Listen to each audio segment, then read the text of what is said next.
Here are 10 of the most popular shoes on the market for bunions. Now watch what I'm going to do with them.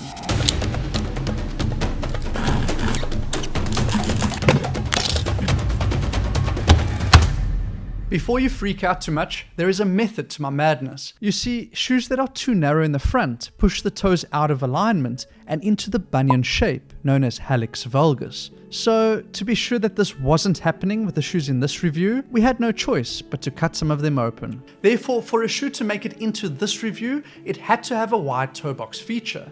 With that said, let's get started. The models I cover will be laid out in chapters down below for easy navigation back and forth through the video. First up on the list are Crocs. These resin-based slip-ons have the widest toe box of any shoe I've tested to date. Now let's cut open a window on top of the shoe.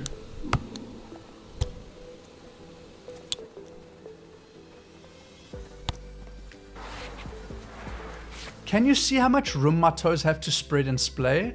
The shape of the toe box is also similar to the natural shape of the forefoot. That will ensure that the toes remain in a good position. Also note that the pliable material that Crocs are made from is uber comfortable for people with an inflamed and protruding MTP joint. But look at this. Crocs have a raised heel with a heel to toe drop with quite a bit of arch support. If you checked out our previous videos on the subject, you'll know that these two features are no-nos if the aim is to achieve top-notch foot and ankle performance. A raised heel causes a shortening of the Achilles tendons, and arch support weakens the intrinsic muscles in our feet. Nevertheless, Crocs have that luxurious wide toe box and comfy, soft, spongy upper material. We'll see what position they finish up in at the end of this review. Now let's check out Vivobarefoot's version of the Crocs, called the Blooms. These are amphibious shoes. That means they're suitable for wet and dry conditions. They are made from a similar feeling foamy material as the Crocs, without stitching or any hard bits to irritate the inflamed big toe joint, usually present in those with bunions. They also have a wide and naturally shaped toe box that can accommodate all the toes in their neutral position. Look at that. As with all Vivobarefoot shoes, the Blooms are zero drop and have a thin and flexible sole with no arch support. That means the feet have total freedom to move and react in the most natural way possible, which promotes the strength and innate stability of the feet. Now we're getting somewhere. We cover the science behind this in many of our other videos on this channel, so do check them out. The only downside to these shoes is the price. The Vivos are about 4 times more expensive than the Crocs, which makes the Blooms blooming expensive. They are more reasonably priced than other Vivobarefoot shoes though. We can also offer you a discount code because we are long-time affiliates of Vivobarefoot. All these links and codes can be found on the products we use page on our website, which I'll link down below. Anyway, because of their more natural minimalist design, the Vivobarefoot Blooms top Crocs on our list of best shoes for bunions. Next up are Birkenstocks. Look at that. Nice and wide toe boxes with a natural forefoot shape. But watch out, if you purchase these, you have a choice, so make sure that you select the normal width rather than the narrow fit. I generally like sandals and flip-flops because they have extra breathing room and allow for sensory stimulation to the toes. They also generally have a flexible undersole to promote more natural feeling movement. However, the Birkenstocks have a thick and rigid slab of cork on top of the undersole. The idea is that over time, the foot will mold the cork slab into its shape, which will then support the foot and arch, similarly to the support provided by memory foam.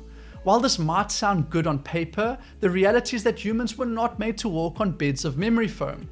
That's why we have adaptable and robust structures in our feet that are meant to react to all types of environments, in the process strengthening and promoting the agility of these structures. So, if you want strong and adaptable feet, you don't want to rely on external crutches to support them. That means the cork isn't such a good idea. Rather, slowly get the feet used to supporting themselves, with slowly being the key word here. Anyway, there is a way around this cork problem. I really like the overall look of Birkenstocks, so I figured out how to remove the cork and basically turn them into barefoot sandals. Here's how they look now. The result has actually been so good that I wear these sandals a lot. This modification only takes about an hour and a half to do, so if you want us to create a how-to video for transforming Birkenstocks into barefoot sandals, then let us know in the comments and we'll make it happen for you. Okay, now for the verdict. The standard Birkenstocks slightly edge out the Crocs because they have a flatter heel, but our customized DIY Birkenstocks move up to the top of the list of best shoes for bunions. However, if you don't want the hassle of having to modify them, check out what else is on offer in the rest of this video. Moving on to running shoes, which are commonly worn as a comfortable everyday shoe by people with foot problems such as bunions. First up is the popular New Balance, which comes with normal, wide or extra wide toe boxes. I bought 2 pairs of the same shoe size, one with the normal width and one extra wide. The point was to see if the extra wide pair really could provide more room in the toe box to accommodate my toes in their neutral alignment and thus be a good fit for those with bunions. At first glance, both shoes looked identical, so I did what any rational person would do and I cut them open to see what's happening inside. This knife is so sharp. From my perspective, I could not tell any difference. The overall feel was the same too. But to be sure, I pulled out the inner soles which are made to fit the inside of the shoes and compared them. Again, I got identical results. This was disappointing to say the least. If we then add the fact that these shoes have a pointed toe box shape rather than the natural shape found in all the other pairs in this review, I'm gonna have to remove them from my list of best shoes for bunions. But let's see if we have more luck with the Altras, which is another popular running shoe. Unlike the previous pair, these trainers have a more natural toe box shape. They actually brand their shoes foot-shaped to describe their toe box design. And on the box they state, "Let's toes relax and spread out naturally for more speed and stability." They aren't lying, look at them. Altras also have a flat, zero-drop sole. That's another big plus. I think it's awesome that some traditional shoemakers are now seeing the value of incorporating these natural, barefoot shoe design qualities into their shoes. The only negative is that although they are zero drop, the soles are still pretty thick and rigid, so one loses valuable feeling of and sensory feedback from the ground during motion. Again, check out some of our previous videos such as our barefoot shoes versus running shoes video where we deal with the subject of sensory input, or listen to our podcast with Dr. Emily Splickle, who is an expert on this topic. Links can be found down in the description box below. Oh, and look here, the Altras have no seam on the inside medial portion of the shoes. This is great because an inseam can irritate an inflamed MTP joint, so that's another plus. Anyway, the Altras definitely top the list of best traditional running shoes. To be honest, I think one would be hard pressed to find any traditional cushioned running shoes that are better than these. Now onto some more barefoot shoes. For those who are unaware, barefoot shoes have all the design qualities the feet need to move in the most natural way possible. This includes a wide toe box and zero drop soles that are thin and flexible enough to react with the feet instead of restricting movement. First up are these much loved Vibram FiveFingers. Some folk think they're, well, rather odd, which is no surprise. I mean, really, they do look a bit weird, don't they? I was also skeptical about these five-finger shoes at first, but I must say that the more I've used them, the more sense they've made to me. Having individual housing for each toe really gives them their independence. This has given me a greater sense of balance and control through my feet. In this sense, wearing the FiveFingers closely resembles being completely barefoot. Another benefit of having toe separations is that they help the toes splay. Can you see that? This ability is usually lost in those with hallux valgus. This is the basic premise behind wearing silicone toe spreaders, which has been proven in various studies to help improve the state of bunions. And just in case anyone is uncertain as to whether or not it's natural for the toes to splay, have a look at my baby actively spreading her toes apart. This is something she does constantly throughout the day. So I think it's pretty cool to have this feature in a pair of shoes. Links to these shoes together with the various silicone toe spreaders can also be found in the products we use page on our website, linked down below in the description. But before moving on, I should mention that these shoes do take time to get used to because the toe separating feature really stretches the digits apart. I found it difficult to wear these shoes the whole day in the beginning, and if you've got a severe bunion, you might find it difficult to fit into them due to the mismatch between the alignment of the feet and the position of the toe slots of these shoes. If this is the case, rather spend some time with one of the other pairs of shoes on this list, together with the regular use of silicone toe spreaders. Once enough improvement has been made, slipping the feet into toe separating shoes such as these will be much easier. As barefoot shoes, they don't of course have a raised heel or arch support, and nope, I'm not going to cut these ones open as I need them for future testing. But if you want us to do a full review of Vibram FiveFingers in the future, in which we tear a couple of pairs open and look inside them, then let us know in the comments down below. Anyway, Vibram slot in just below the Vivobarefoot Blooms in our list of best shoes for bunions. Now, let's check out these Feelgrounds. This barefoot shoe company has one mission, and that is to make barefoot shoes cool. And I think they are succeeding. I dig their colorful range and the overall design of their various models. But what I'm most impressed with is the utility of the design. When I first started wearing Feelgrounds 2.5 years ago, I was super impressed by the flexibility and ground feel of their zero drop soles. In this regard, it is still probably one of the best pairs of barefoot shoes I've tried to date. My only gripe was the toe box width. I guess other people complained too because Feelgrounds recently updated their shoes to include a wider and more foot-shaped toe box. Can you see the difference? I can tell you that the feel is definitely noticeable.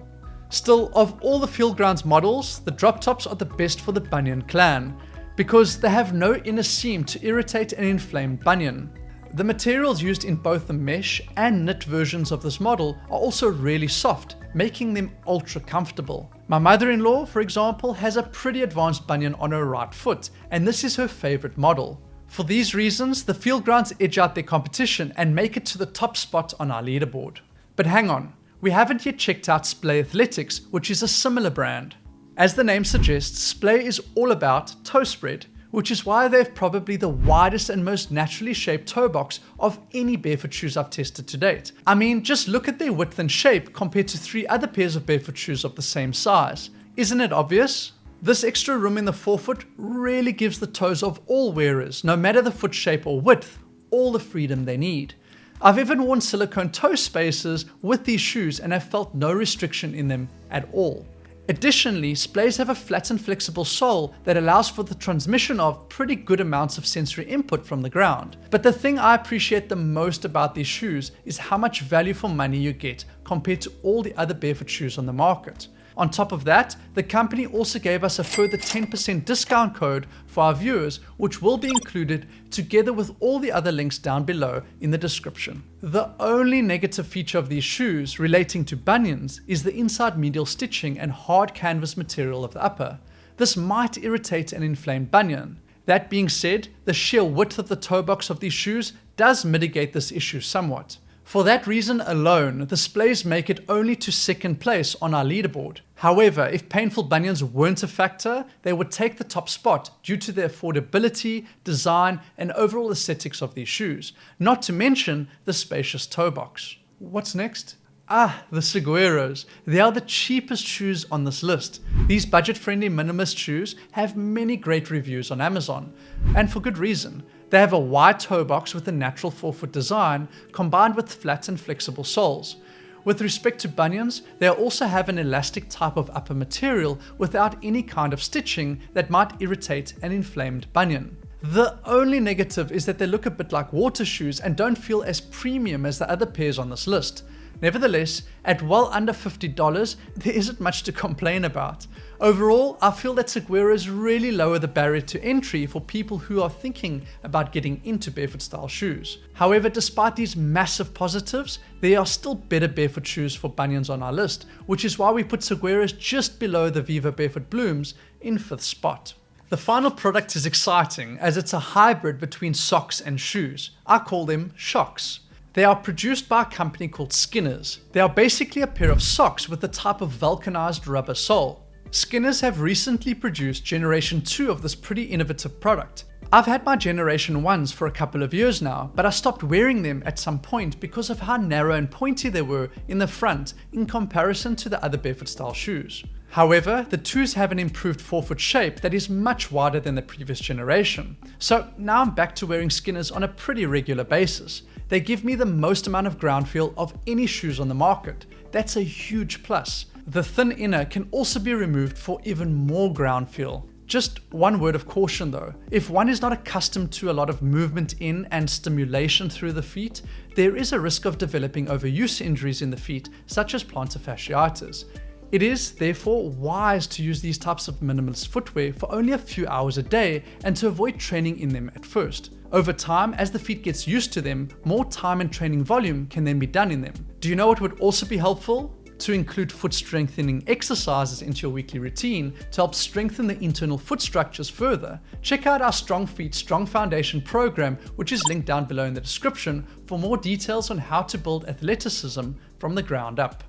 Anyways, in terms of the best shoes for bunions, Skinners slot into the middle of the pack in 6th spot on our list. Now, I know that we've mentioned 10 models already, but while making this video, one more pair caught our eye and we felt that we had to include them. This is our bonus shoe, the Wildling's Nebula. This shoe boasts a 10.5cm width in the toe box and a seamless merino wool knit weave upper, making them perfect for bunion correction, and the reason why they tie with the Feelgrounds for first place on our list. I've been using my Wildlings with the Naboso's barefoot silicone textured inner soles and have found the combination to be the perfect match. For those who are not aware, the textured inner soles were developed by world-renowned podiatrist Dr. Emily Splickle for the purpose of restoring the sensory feedback in the feet, which is lost through wearing shoes. The textured sole is meant to mimic the uneven terrain we would encounter naturally. They would be a great addition to any of the shoes mentioned on our list. Time to take a screenshot. And there you have it, folks, the top 10 shoes on the market for bunions. Since the shoe industry is always evolving and new brands and models come out all the time, we will definitely be updating this list in the future. Anyway, my name is Chris and I'm a sports scientist, here to help you build an athletic foundation through strong feet. So be sure to hit that subscribe button to not miss out on any of our upcoming content. Until then, cheers.